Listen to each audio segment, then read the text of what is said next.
Mesdames et messieurs, chers amis, je suis très heureuse et donc doublement heureuse, après avoir reçu cette médaille, d'être parmi vous ce soir pour clôturer cette première convention annuelle de l'Académie des technologies, au cours de laquelle ces premiers grands prix ont été remis.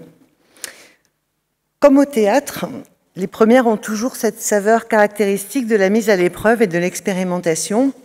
Je tiens donc à saluer le succès de cette nouvelle initiative de l'Académie des technologies, qui répond en effet parfaitement à la double ambition qui est la sienne, nourrir le débat public et mettre en lumière les innovations technologiques.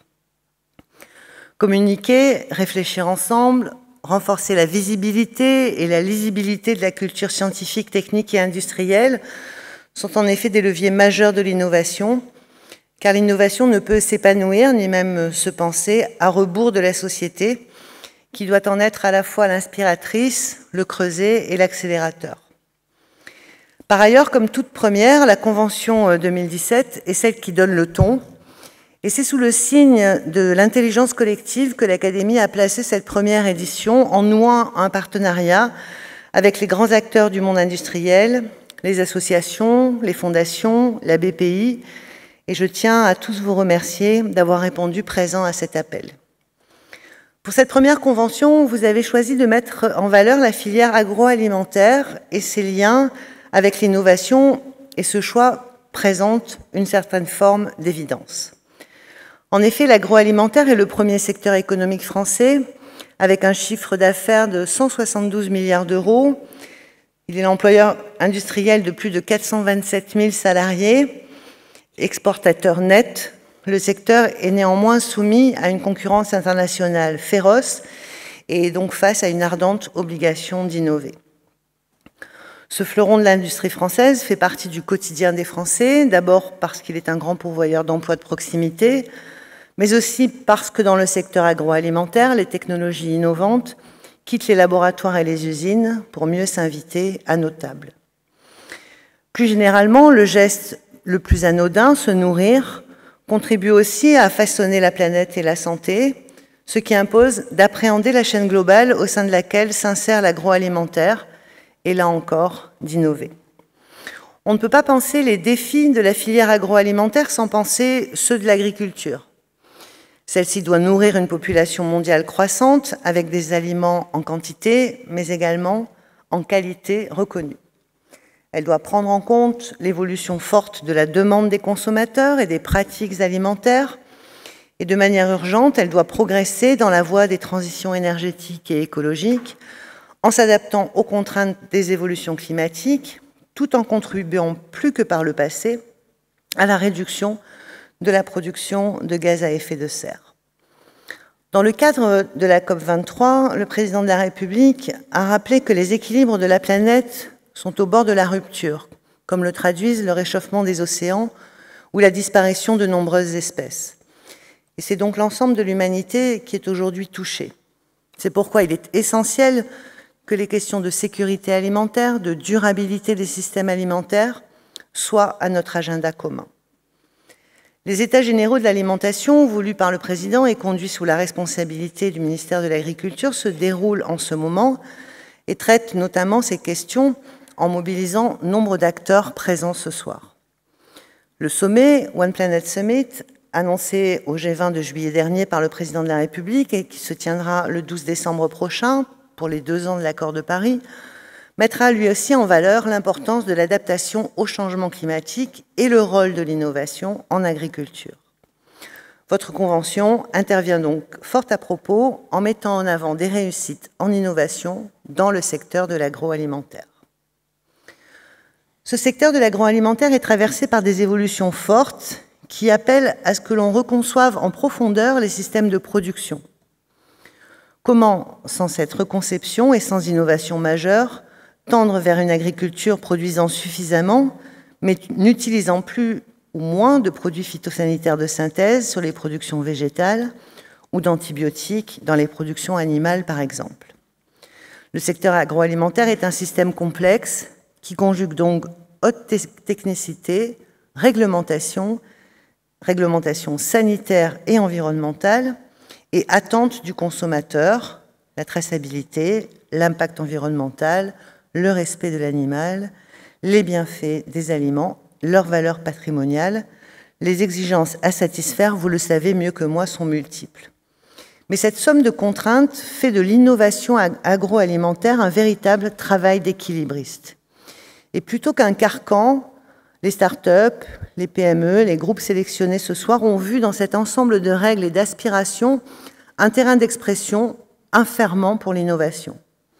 Elles n'ont ignoré aucun des maillons de la chaîne de valeur, qu'il s'agisse de renouveler les pratiques de culture et d'élevage, comme UV Boosting, Biopic ou insectes, de mettre au point des souches probiotiques, comme Targédis, d'améliorer le contrôle sanitaire pour les machines de production, comme Novolise, ou d'offrir aux consommateurs des expériences organoleptiques inédites en développant une technologie révolutionnaire à la fois pour gazéifier et cryogénéiser la matière première agroalimentaire comme Génialis. Vous êtes l'illustration même des valeurs de l'industrie du futur, la créativité, l'agilité, la responsabilité. Les questions du développement durable, de l'impact écologique, de la dépense énergétique, du bien-être et même du lien social apparaissent en toile de fond de toutes ces innovations. Il est donc vital que l'industrie agroalimentaire puisse, dans la recherche des idées neuves, favoriser son essor en s'alimentant à toutes les sources.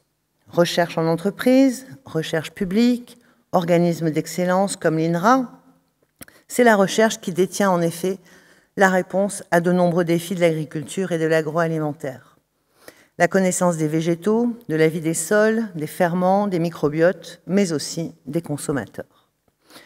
Je voudrais simplement ici mettre en avant quelques-unes des pistes d'innovation sur lesquelles, j'en suis sûre, vous vous appuyez pour permettre à votre filière d'être plus à même de se positionner en face des demandes de traçabilité, de sécurité microbiologique des produits ou de demandes de nature de ceux-ci. La génétique végétale sera probablement largement sollicitée pour sélectionner les plantes de demain.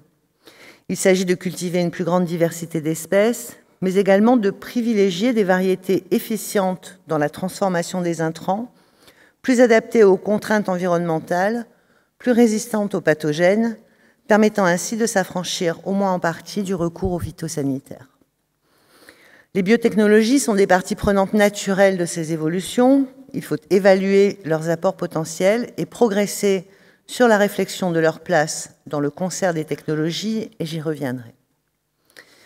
La connaissance intime de la vie des sols est également essentielle. Il y a dans ce compartiment encore mal connu des écosystèmes microbiens pouvant apporter tout un ensemble de services propices, par exemple, à la mobilisation des éléments nutritifs pour les plantes ou pouvant contribuer à la fixation directe de l'azote atmosphérique. L'impact environnemental des productions animales est aussi questionné. Les recherches en cours permettent déjà de concevoir une alimentation des bovins réduisant fortement les productions de méthane et améliorant les qualités des lipides des produits. L'efficience de la transformation des fourrages par ces ruminants, mobilisant des espaces naturels, offre aussi une vision nouvelle, plus positive de l'élevage de demain. Beaucoup de nos aliments sont en réalité issus de fermentation et de procédés de fabrication mettant en œuvre des ferments naturels ou conçus. Les produits laitiers ou fromagers en sont des exemples emblématiques, mais on peut également citer des produits végétaux ou carnés. Ainsi, la meilleure connaissance des ferments sera utile pour assurer la sécurité microbiologique de nos aliments.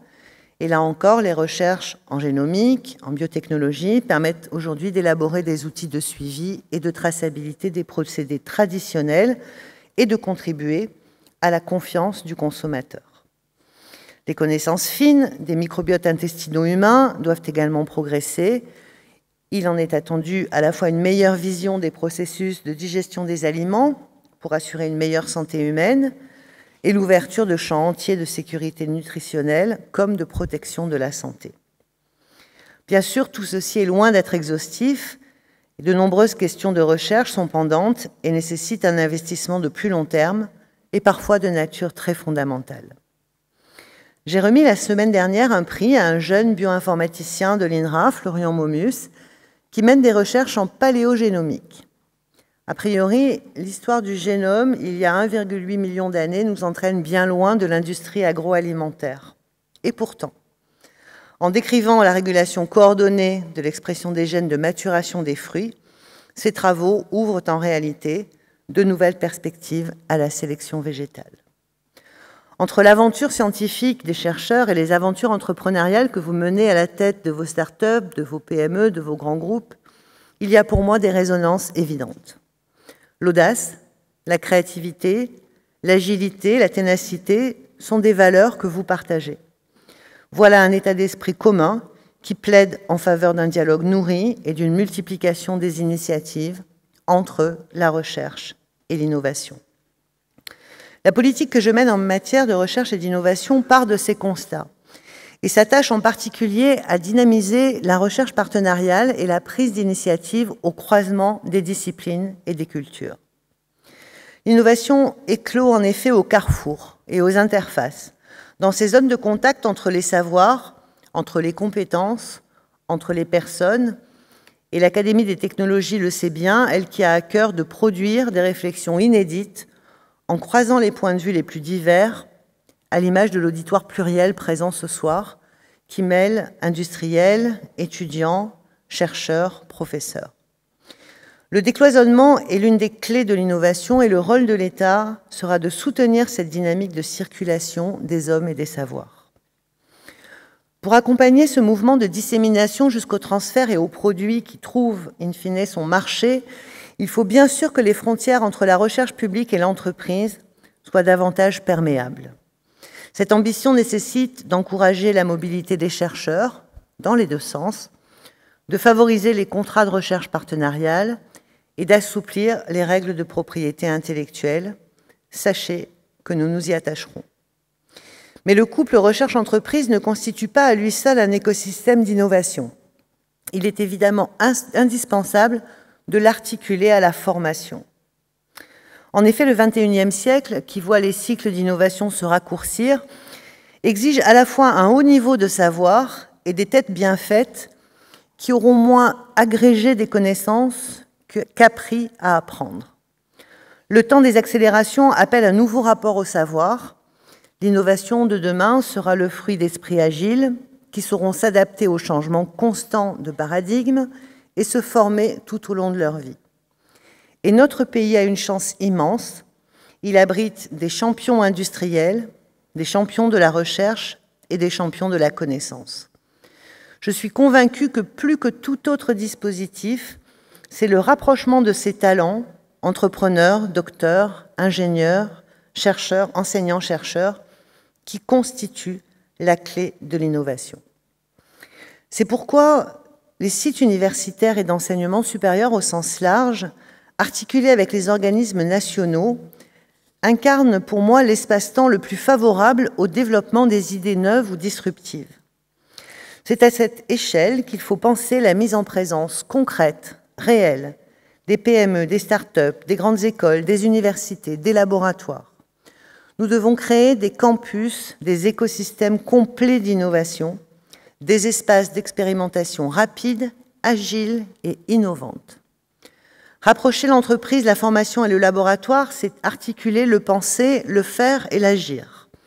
C'est pouvoir, dans un même mouvement, produire de la connaissance, la partager et la transformer.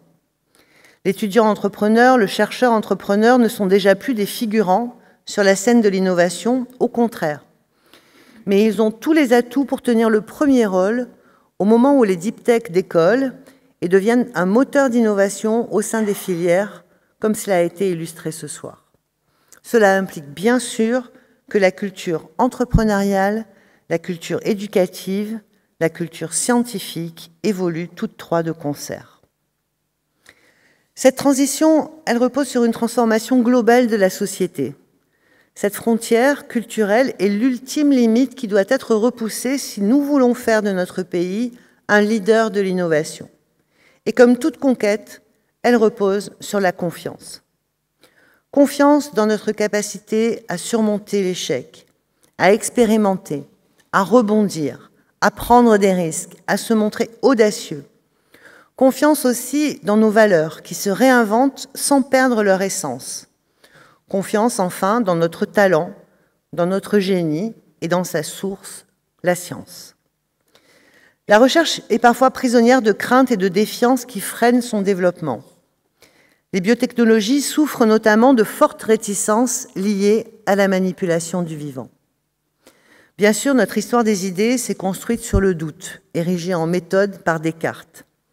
Mais il s'agit d'un doute fondé en raison et non motivé par la peur. L'Académie des technologies nous alerte sur le retard français en matière de technologie d'édition du génome et sur le fait que certains cadres réglementaires actuels sont des freins. À l'heure où les technologies évoluent de plus en plus vite, il convient, comme l'a dit le président de la République, d'en finir avec l'idée que le principe de précaution entrave l'innovation. L'enjeu est bien d'être capable de produire suffisamment vite et clairement des avis de référence appuyés sur des résultats scientifiques avérés, permettant d'éclairer la prise de décision publique et, in fine, de prendre des décisions. À cet égard, je voudrais souligner que votre recommandation que soient systématiquement évaluées les conséquences d'une décision négative et non plus seulement l'impact d'une décision positive me paraît une approche particulièrement intéressante. Et naturellement, je m'attacherai à ce que la recherche, tout en évoluant dans un cadre éthique, conjugue principe de précaution et principe d'action. C'est précisément le rôle de la science de distinguer les fantasmes irrationnels des alarmes légitimes. Et c'est cette responsabilité que l'Académie assume auprès des pouvoirs publics et des plus hautes autorités nationales, mais aussi européennes. La Commission européenne a en effet fait appel aux académies pour asseoir ses décisions sur un socle de connaissances objectives en matière scientifique et technologique. Cette volonté de consolider son action en l'adossant au savoir rappelle combien la science est et doit continuer à rester une boussole en pleine tempête intellectuelle, émotionnelle et morale. C'est-à-dire lorsque le citoyen ne sait plus discerner les opinions, les croyances de la connaissance. Mais cette nécessité d'un contrepoids nous renseigne aussi sur la puissance de la vague des fausses informations qui, via la toile, déferlent sur le grand public.